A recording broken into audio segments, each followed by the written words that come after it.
할렐루야. 우리 대림절 하나님의 말씀은 고도를 기다리는가라는 말씀으로 여러분과 은혜를 나누기를 원합니다. 이제 2015년 한 달밖에 남지 않았습니다. 메르스 여파로 너무나 힘들었던 시간들을 보냈고, 또 야구가 프리미어 우승하면서 우리에게 또 기쁨을 주기도 하고, 또 우리 김영삼 대통령께서 또 서거하시면서 또 애통하는 마음으로 한 주간을 보냈던 우리 시간들이 있었습니다. 이제 2015년 마지막 한 달 남았을 때 그리스도인이라면 반드시 지켜야 되는 대강절이라고 하는 시간이 오늘부터 시작됩니다.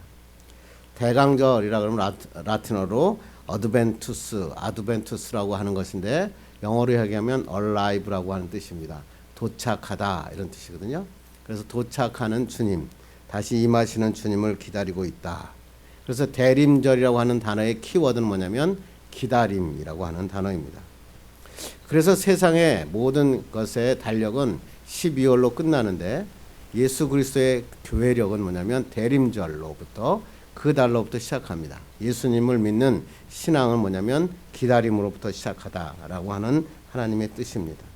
누구를 기다려야 합니까? 너무나 쉽죠? 예수 그리스도입니다. 왜냐하면 예수 그리스도만이 내 삶의 해결자가 되시고 내 삶의 구원자가 되시기 때문에 그렇습니다. 무조건 기다리라는 것이 아니라 약속의 말씀, 소망의 말씀을 붙잡고 기다리라 라고 하는 겁니다. 이 설교를 준비하다 보니까 제가 대학교 때 그때 읽었던 책과 연극이 있었는데, 사무엘 베게트의 고도를 기다리며 라고 하는 연극입니다. 1969년도 노벨 문학상 수상했고, 1953년에 파리의 바빌론 소극장에서 처음 공연해서 세계 각국 어디에서든지 이 고도를 기다리면은 계속 공연하고 있습니다. 그런데 이 내용은 너무너무나 단순합니다. 그냥 황량한 무대에 나무 한 그루가 있고 거기에 두 남자가 서서 이야기하는 겁니다. 연극이 끝날 때까지 고도는 오지 않고 그냥 그렇게 끝나버리고 맙니다. 분명한 것은 뭐냐면 고도를 기다리고 있는 것이고 고도는 오지 않는다라고 하는 이 연극입니다. 저는 대학교 때도 한번 보고, 제가 예술의 전당에 있을 때 그 연극들을 보면서 한번 가서 봤는데, 그때나 지금이나 뜻도 잘 모르겠고 너무나 지루했던 연극이었던 것 같습니다. 사람들에게 묻습니다. 고도가 도대체 뭡니까? 이렇게 물어보니까 어떤 사람은 자유다, 어떤 사람은 희망이다, 어떤 사람은 빵이다, 어떤 사람은 하나님이다, 이렇게 이야기하는 사람도 있습니다. 저는 처음에 고도를, 그래서 고도라는 게 높은 곳에 있는 무슨 거기를 갖다가 내가 그 높은 곳에 올라가는 것을 기다리는 연극인가 그랬어요. 그랬더니 그게 아니고, 고도라는 것은 뭐냐면 사람의 이름입니다. 그런데 사람 이름이 특이하게 생긴 게 뭐냐면 GOD-OT입니다. God에다가 OT를 붙여서 하나님인 것 같이 이야기하면서 하나님이 아니라라고 이야기하는 겁니다. 그래서 베게트라고 한 작가에게 직접 연출자가 물어봤습니다. 연출자님, 이 고도가 도대체 누굽니까? 그랬더니 연출자가 하는 말이, 낸들 알겠습니까? 내가 알고 있으면 거기다 썼지요. 그렇게 얘기했어요. 무슨 얘기냐면, 사람들은 누군가 무엇인가를 기다리고 있는데 그 기다림이 무엇인지를 모른다는 겁니다. 그리고 죽을 때까지 그 고도, 기다림을 만나지 못하고 죽고 만다. 인생의 본질은 삶의 의미도 없고 방향도 없고 허무한 존재다라고 하는 허무주의에서 나온 연극이다라고 하는 것입니다. 2015년 한 해를 마무리하며 대림절을 만나고 있는데, 여러분도 혹시 기다리고 있는 사람이, 여러분이 기다리고 있는 일이 그냥 의미 없는 고도를 기다리고 있지 않습니까? 고도가 무엇인지도 모르면서 그냥 기다려야 되니까 막연하게 기다리고 있는 삶을 살고 있지 않는가? 2016년이라는 새로운 해가 우리 앞에 다가오는데, 그 다가오는 해에 우리가 뭘 기다리면서 2016년을 기다리고 있는지 한번 생각해 봤으면 좋겠습니다. 여러분의 고도는 과연 무엇이고 여러분이 기다리고 있는 건 무엇인지 오늘 말씀을 통해서 은혜를 나누기를 간절히 바랍니다. 그렇다면 나이 든 사람은 그렇다 치고 젊은이들은 전부 고도가 있는가? 그랬더니 그 신문에 대자보가 붙었죠. 그 최경환 부총리가 뭘 얘기했냐면, 새로운 취업에 대한 새로운 구직 정책을 발표하니까 연세대학교에다가 큰 대자보가 붙였는데 뭐라고 붙였는지 아세요? 청춘이라고 쓰고 절망이라고 읽는다. 무슨 얘기죠? 그 밑에다 뭐냐면 연애, 출산, 결혼 이 삼포시대라 그러잖아요. 이제는 하나 더 얹혀서 인간관계마저 잃어버리는 사포시대의 절기요. 대자보가 붙여있는 것을 조선일보에서 신문을 크게 대서서 그랬더라고요. 무슨 얘기입니까? 청춘이라고 쓰고 행복이라고 읽어야 되고 청춘이라고 쓰고 희망이라고 불러야 이게 정상인데 지금 젊은이들은 뭐냐면 청춘이라고 쓰고 절망이라고 읽는다라고 하는 거예요.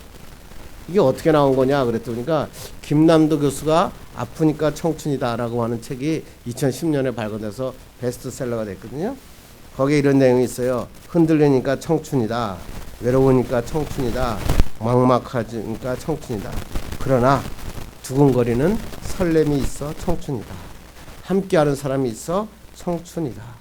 청춘은 아프지만 희망이 있고 설렘이 있다. 그런데 지금 젊은이들이 연세대학교 학생들이 하는 얘기가 무슨 얘기냐면 아프면 환자지 무슨 청춘이냐. 우리에게는 그런 것 없다. 기대, 희망 없다.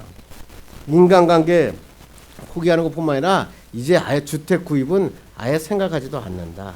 그러면서 그 밑에 뭐라고 쓰냐면 이제 우리가 아기를 낳아주지도 않을 겁니다. 한국 경제에 대해서 정면으로 반발하고 있는 젊은이들의 모습을 발견하고 있습니다. 절망과 포기라는 단어와 기다림의 단어는 완전히 다르죠. 기다림이 없는 것을 절망이라 그럽니다. 젊은이들은 이렇게 얘기합니다. 한국 사회는 기다릴 것도 없고 기다릴 사람도 없다. 여러분은 어떠십니까? 그리스도인인데 여러분은 오늘도 예배는 드리고 있지만 여러분도 똑같은 생각하고 있지 않은지 모르겠습니다. 취직하려고 해도 취직할 직장도 없고 내가 살아갈 길도 막막하여 그냥 살아가고 있지는 않습니다. 근데 2016년 여러분이 기다리는 게 뭡니까? 우리 수험생들은 대학 합격, 멋진 대학 생활, 그거 좋죠. 어느 사람은 결혼, 어느 사람은 우리 자녀들의 아무에게 결혼, 또 사업하는 사람들은 야 금년 좀 대박 한번 맞자. 2010년은 돈에 깔려서라도 한번 기쁘게 한번 살아보자. 그렇게 살아가고 있는 사람이 많이 있습니다. 세상에 이야기하는 고도를 기다리는데 그 고도가 오지 않는 거예요. 그런데 오늘 본문에는 완전히 다른 사람이 하나 나타납니다. 아주 힘든 현실에서 소망을 붙잡고 기다리는 두 사람이 나오는데 바로 시므온과 안나입니다. 이 시므온과 안나는 나이가 굉장히 많습니다. 뭐 안나는 성경에 보는 건 한 100살 넘은 나이로 우리 성경에 나타나고 있으니까 보통 나이가 들면 손주들밖에 희망이 없고 기다리는 게 별로 없는데 이 두 사람이 기다리는 것은 완전히 달랐습니다. 누구를 기다리고 있었냐면 이스라엘의 위로를 기다렸습니다. 메시아인 예수 그리스도를 기다렸고 그 생전에 예수 그리스도를 보게 될 것이라는 소망을 붙잡고 기다리던 이 안나와 시므온은 결국 예수 그리스도를 만납니다. 그리고 어린 아기 예수를 가슴에 품고 하나님 앞에 찬양합니다. 난 이렇게 죽어도 이제는 여한이 없습니다. 그래서 성경에 기록한 것을 보면 너무너무 좋습니다. 여러분은 정말 예수 그리스도를 가슴에 안고 계십니까? 오늘도 예배하고 있지만 정말 하나님 앞에 예배하는 자로 서 있는지 오늘 본문을 통해서 말씀의 은혜를 나누길 간절히 바랍니다. 한국 사회의 키워드는 빨리빨리라고 하는 키워드입니다. 이것이 세계 사이버 시장을 점령하게 되고 사이버 부족, IT 강국이라고 하는 단어를 만들어냈습니다. 그렇습니다. 한국 사람은 특별히 빠른 게 좋아합니다. 인터넷이 세계에서 제일 빠른 나라가 우리나라입니다. 그래서 우리나라에서는 인터넷 하나 올리고 저희 딸한테도 카톡으로 뭐 동영상 올리면 저는 금방 보는데 우리 딸은 뭐냐면 아빠 조금만 기다려 보세요. 기다려야지 떨어집니다. 그렇게 빠른 세대가 됐습니다. 맥도날드 패스트푸드가 전 세계를 잡아서 음식을 빨리 먹는 사회가 전 세계가 됐습니다. 로마에 맥도날드가 진출하니까 로마에 있는 한 요리사가 바깥에다 프랭카드를 붙입니다. 우리 식당은 슬로우 푸드 식당입니다. 음식은 좀 천천히 먹고 대화하면서 먹고 같이 먹자 이런 운동입니다. 이것이 전 세계에 매스컴을 타게 되고 슬로우 시티라고 하는 새로운 마을을 선정하게 됩니다. 우리나라에서 5곳, 제가 오늘 조사해 보니까 11곳. 우리 남양주 여 옆에 지나가다 차를 타고 보니까 슬로우 시티라고 딱 써 있더라고요. 거기 보니까 어디냐면 내가 어딘지 찾아봤더니 남양주 조합면이라고 합니다. 거기에는 슬로우 시티라고 하는 간판이 있고 그것에는 뭐예요? 키워드는 뭐냐? 기다리. 먹는 것도 기다리고 사는 것도 천천히 살자. 아기가 태어나기 위해서는 10달의 기다림이 필요하죠. 대학에 들어가기 위해서는 이번에 20년이라는 시간이 필요합니다. 커피 한 잔을 먹으려고 그래도 맛있는 커피 먹으려면 맛있게 끓는데 물이 끓는 시간이 필요합니다. 그런데 사람들은 그걸 싫어합니다. 빨리 가고 싶습니다. 빨리 성공하고 싶습니다.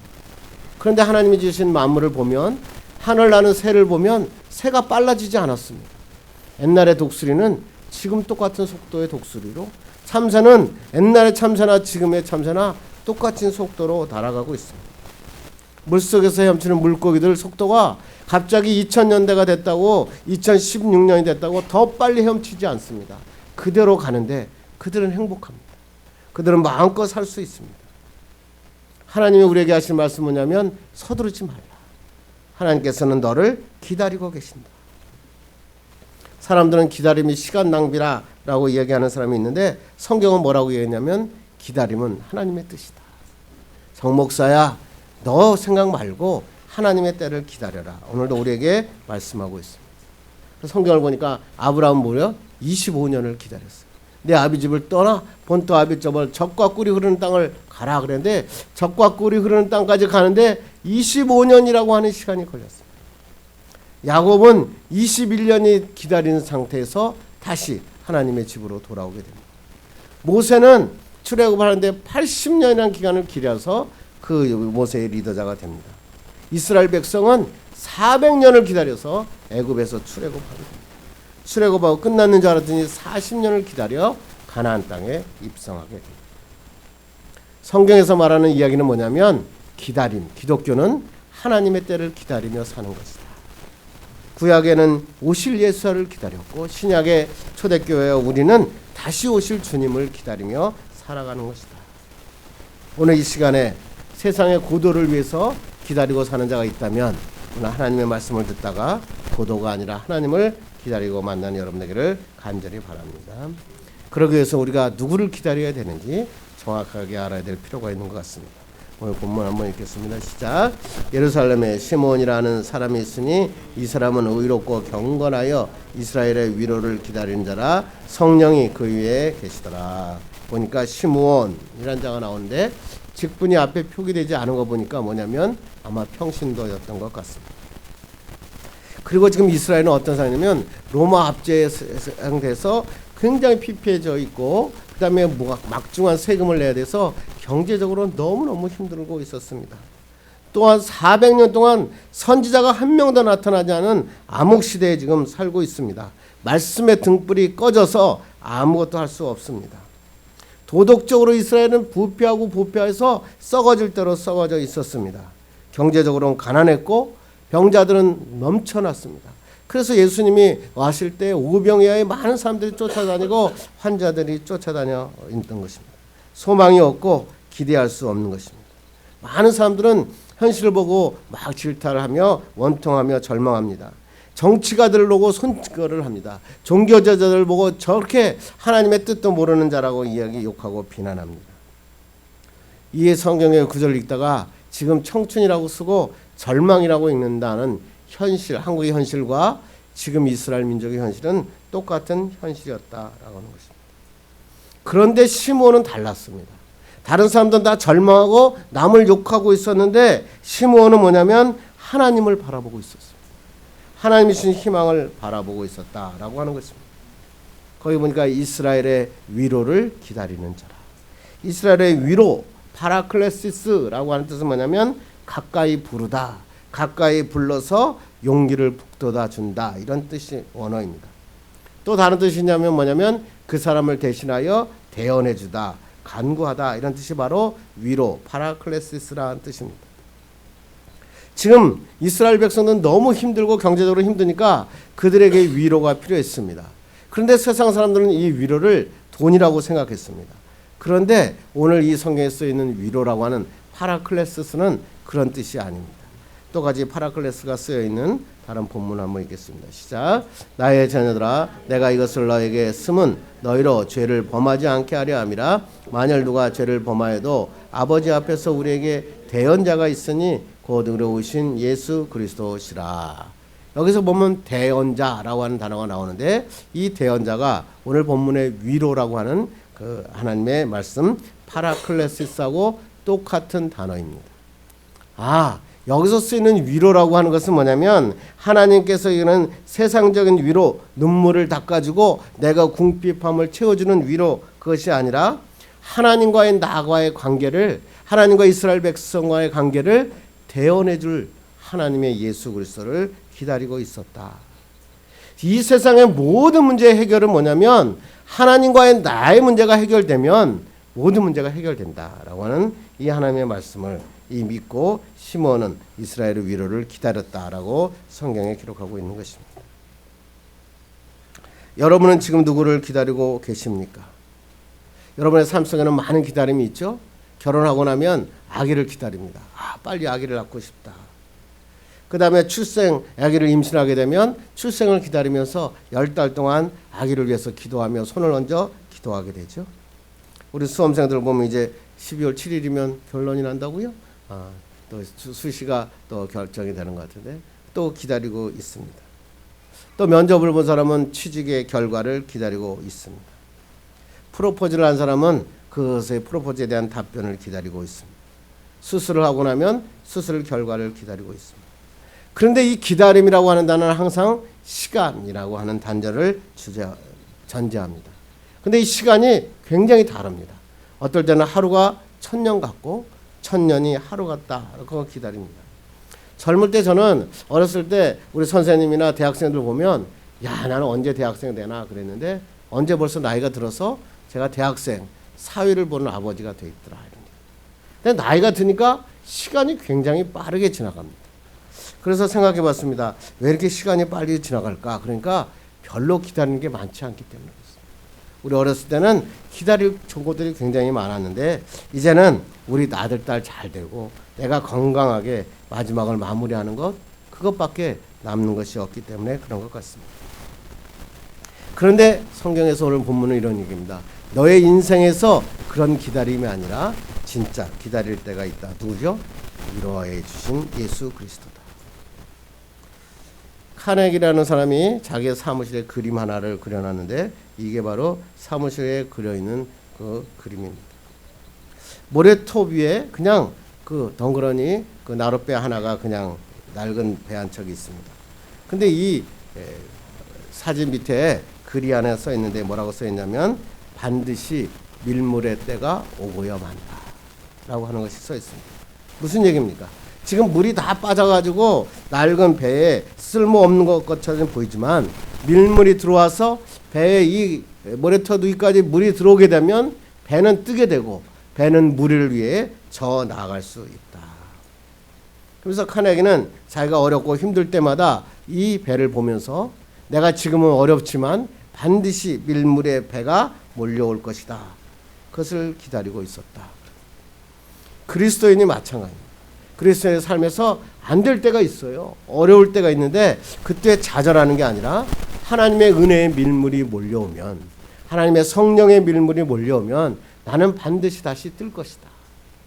이 모래톱 위에서 그냥 모래톱 물도 안 올라왔는데 거기서 노를 젓는다고 아무리 노를 쳐도 이 배가 모래를 젖히고 나갈 수 없습니다. 그러나 물이 오면 노를 저으면 나가듯이 은혜의 물결이 내 인생에 들어오기만 하면 성령의 능력으로 노를 치우면 멋진 항해를 할 수 있다. 여러분 슬퍼하고 낙심하고 좌절할 때도 이 하나님의 이 그림을 생각하면서 하나님의 은혜의 밀물이 저에게도 밀려오게 하여 주옵소서. 이렇게 기도하는 여러분 되기를 주님의 이름으로 축원합니다. 그냥 기다리면 되는가? 아닙니다. 기다리는 방법이 필요하다. 어떻게 기다려야 됩니까? 25절 읽겠습니다. 시작. 예루살렘에 시므온이라는 사람이 있으니 이 사람은 의롭고 경건하여 이스라엘의 위로를 기다리는 자라. 성령이 그 위에 계시더라. 의롭고 경건하여.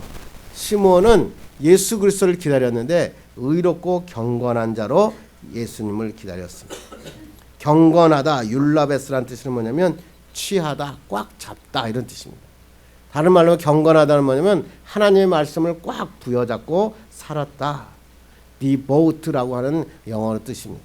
뭡니까? 독실하다 이런 뜻입니다. 하나님의 말씀에 무조건 의롭고 경건하게 살았다는 뭐냐면 세상에 휩쓸리지 않고 말씀을 의지하며 살았다라고 하는 것입니다. 정말로 우리가 하나님 앞에 말씀대로 살아가기 위해서 중요한 것은 뭐냐면 우리 엄마가 여태껏 기도했는데 내가 70년 80년 기도했는데 이제는 내가 할 수 있는 게 없어. 그런 게 아니라 끝까지 주님을 붙잡고 기도하는 겁니다. 캥거루족이라고 하는 게 있죠. 뭐죠? 캥거루 속 안에 숨어가지고 엄마가 주는 밥을 먹고 사는 그걸 갖다가 캥거루족이라고 합니다. 그래서 젊은이들이 이렇게 얘기합니다. 나라가 해주겠지. 박근혜 대통령이 해줘야지. 누가 해줘야지. 누가 해줘야지. 그러면서 젊은이들이 점점 캥거루족이 되어갑니다. 내가 일어나서 움직이려고 하는 사람은 없고 다 남이 나에게 안 해준다고 이야기합니다. 옛날에 88만 원 세대라고 하는 그 글을 쓴 사람이 절필선언하고 책을 다 회수합니다. 이 사람이 88만 원 세대를 거고 제가 세미나도 많이 했는데 이 사람이 그 글을 쓴 이유는 뭐냐면 너희들은 88만 원 세대다. 이제 토플 책을 뒤집어 엎고 세상으로 한번 나가서 젊은이답게 한번 살아라.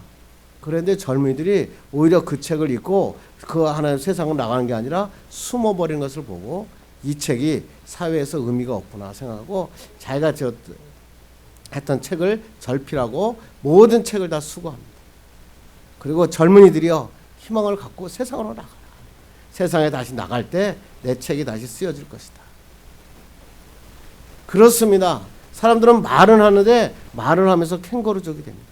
자꾸만 부모들 속에 숨고 나라 속에 숨고 어디엔가 숨어버리고 맙니다. 그런데 하나님 시므온은 그러지 않았습니다. 하나님은 어렵고 힘들 때 남을 탓한 게 아니라 주의 성전에서 기도했습니다. 하나님 앞에 경건하게 말씀을 듣는 자로 살게 되었습니다. 하나님의 위로를 기다리는 자로 살게 되었다 말씀하는 것입니다. 나이가 들면 세 가지가 늘어난다 그러죠. 첫째가 염려와 근심입니다. 젊을 때는 패기가 있었기 때문에 없어도 할 수 있어. 나는 가능해. 그러고 살았는데 자꾸만 나이가 드니까 염려와 근심이 됩니다. 아, 내가 죽으면 우리 아들 어떻게 하지? 내가 지금 돈 이거 떨어지면 어떻게 하지? 염려와 근심이 늘어납니다. 자식에 대한 염려가 늘어납니다. 노후에 어떻게 살까? 염려와 근심이 늘어납니다. 두 번째 늘어난 것은 뭐냐면 고집입니다. 자존심이 강해지고 지는 것이 싫습니다. 그래서 남들이 뭐라 그러면 야 내가 얼마 산다고 내가 그걸 바꾸냐고 네가 바꾸라고. 그래서 젊은이들이 나이 든 사람하고 이야기하면 언어가 통하지 않는다 그럽니다. 젊은이들이 마음의 문을 열고 노인들하고 이야기하자 그러면 노인들이 이야기를 안 합니다. 자기의 생각이 맞다는 겁니다. 이게 맞으니까 넌 따라와라 이렇게 얘기하니까 젊은이들이 저 사람들하고는 대화할 수 없다 그럽니다. 그래서 사업하시는 분들이 나이 드신 60 넘으신 분들하고 사업하는 게 처음에 쉬울 줄 알았는데 그렇게 어렵습니다. 하나도 바꿔지지가 않습니다. 그냥 모든 일도 자기 말이 맞지 남의 말은 절대 듣지 않는다. 그리고 세 번째로 많아지는 게 뭐냐면 욕심입니다. 여태껏 80 살고 90 사니까 안 게 뭐냐면 내 손에 쥐지 않으면 내 것이 아니다. 이걸 알게 됐다. 그래가지고 나이가 들면 무조건 쥐어야 된다. 그냥 말로 안 된다. 쥐어야 된다. 그래서 자꾸만 내 것으로 만들려는 욕심이 늘어납니다. 여러분도 나이가 몇이냐에 따라서 중요한 게 아니라 혹시 염려와 근심이 늘어나고 있지는 않습니까? 혹시 고집이 늘어나고 있지는 않습니까? 내 말만 무조건 맞다. 내 말만 맞다고 생각하지 않습니까? 혹시 욕심이 늘어나지 않습니까? 이제는 나이가 들었구나 생각했습니다. 그런데 시므온은 그러지 않았어요. 그 욕심 그런 거 갖고 사는 게 아니라 의롭고 경건하여 하나님의 말씀을 붙잡고 살아요. 주의 성전에서 기도했다는 거예요. 더 기도했다는 거예요. 여태껏 기도했지만 더 기도하는 자로 살았다. 성경에 말씀하고 있다고 하는 것입니다. 어떻게 그럼 이렇게 경건하고 의로운 자로 살 수 있었습니까? 26절 보겠습니다. 시작. 그가 주의 그리스도를 보기 전에는 죽지 아니하리라는 성령의 지시를 받았더니 그리스도를 보기 전에는 죽지 않는다는 하나님의 음성, 성령의 지시를 받았다. 예배하는데 기도하는데 하나님의 말씀이 듣지 않아지면 세상에 나와서 실패합니다. 나이가 들면 내가 할 수 있는 일이 없다고 체념하고 사는데, 그런데 하나님께서 말씀하시는 것은 성령의 하나님의 음성을 들어라. 마지막까지 들으면 하나님이 축복해 주신다. 그렇습니다. 하나님께서 우리에게 예수 그리스도만 믿으면 어떤 역사가 일어나냐면, 우리 한번 읽겠습니다. 시작. 하나님이 말씀하시기를 말세 내가 내 영을 모든 육체에 부어주리니 너희의 자녀들은 예언할 것이요 너의 젊은이들은 환상을 보고 너희의 늙은이들은 꿈을 꾸리라. 무슨 얘기입니까? 자녀들, 젊은이들, 늙은이들 모두 다 뭐야? 비전을 발견한다. 하나님이 오시니까 기다려라. 하나님이 성령이 그 위에 있으면 나이와 상관없이 하나님의 꿈을 꾸고 살아가게 된다고 하는 것입니다. 끝까지 기다린 자에게 어떤 축복이 있습니까? 오늘 27절 읽겠습니다. 시작. 성령의 감동으로 성전에 들어가매 마침 부모가 율법에 갈려들어 행하고자 하여 그 아기 예수를 데리고 오는지라. 시므온이 뭐야? 성령의 감동으로 성전에 들어왔더니 거기에 보니까 이 말씀 읽다가 제가 너무 은혜 받은 건 뭐냐면, 이 예루살렘 성전에 애기들이 엄청나게 많은 겁니다. 왜냐면 할례를 받았기 때문에. 그래서 할례를 받으려고 엄청나게 많은 아기들이 있었습니다. 수십 명, 수백 명의 아기들이 있었고, 여기엔 제사장도 있었고, 바리새인도 있었고, 서기관도 있었고, 뭐 보통 많은 사람들이 있었는데, 이 많은 사람들이 예수 그리스도를 알아보지 못합니다. 그 분명히 예수 그리스도가 거기 지금 서 계시는데도 아무도 예수 그리스도인지를 알아보지 못합니다. 그런데 성령에 감동된 시므온만이 예수님을 발견합니다. 그리고 예수님 앞에 그 아기 예수의 알을 바라보게 되는 것입니다. 교회 나와서 예배 드리고 있는데 많은 사람들이 지금 예배하고 있어요. 바리새인도 예배하고 있고 많은 사람들이 예배하고 있지만 예수님을 못 만나는 사람이 너무나 많은 거예요. 바리새인은 자기가 하고 있는 율법책을, 성경을 뒤지고 있어요. 많은 사람들이 그런 얘기하는데 그 말씀 자기의 마음대로, 자기의 뜻대로 믿음 생활하는 거예요. 예수 믿는데도 자기의 생각으로 예수 믿는 사람이 많은 거예요. 성령의 감동으로 살아야 되는데 그렇지 못하고 있는 사람이 많은 거죠. 이 시므온은 어떠한 일이 일어났습니까? 우리 한번 28절 29절 읽겠습니다. 시작. 시므온이 아기를 안고 하나님을 찬송하여 이르되 주제여 이제는 말씀하신 대로 종을 평안히 놓아 주시는도다. 얼마나 기뻤겠습니까? 그 많은 사람들은 다 예수 그리스도를 모르고 그냥 와서 분명히 예배하고 있고 하나님께 경배하고 기도하고 있는 바리새인, 제사장, 그 다음에 그 많은 사람들이 있었지만 다 예수님을 바라보지 못했는데 시므온은 뭐예요? 예수를 가슴에 안았어요. 그리고 하나님 앞에 기도했어요. 하나님을 찬송했어요. 주제여 이제는 말씀하신 대로 종을 평안히 놓아주소. 무슨 얘기예요? 이제 죽어도 좋다 이런 거예요. 인생의 클라이맥스가 시므온에게 도착한 것입니다. 하나님이 주신 꿈을 이뤘으니 이제 나는 죽어도 좋습니다. 아기를 찬송하고 아기를 안고 찬송하는 시므온의 가슴을 제가 생각해 봤습니다. 얼마나 뛰었을까. 그렇게 곧 100살이 되도록 그렇게 부둥켜 안고 기다리던 그 예수 그리스도가 왔는데 예수 그리스도를 안고 기다리고 있습니다.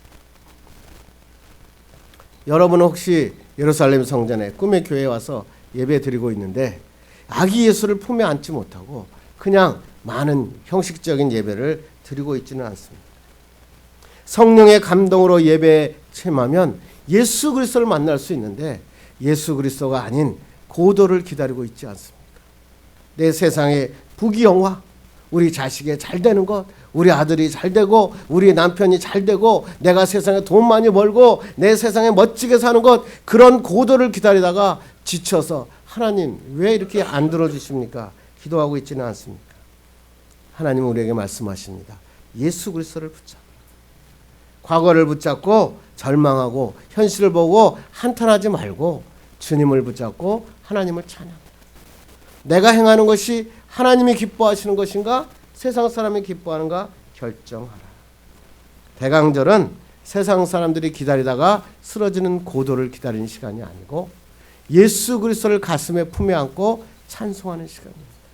여러분 이 대강절만이라도 정말로 예수를 가슴에 안고 우리 교회를 가슴에 안고 우리 사랑하는 가족을 가슴에 안고 기도하고 찬송하는 여러분 되기를 주님의 이름으로 축원합니다. 기도하겠습니다.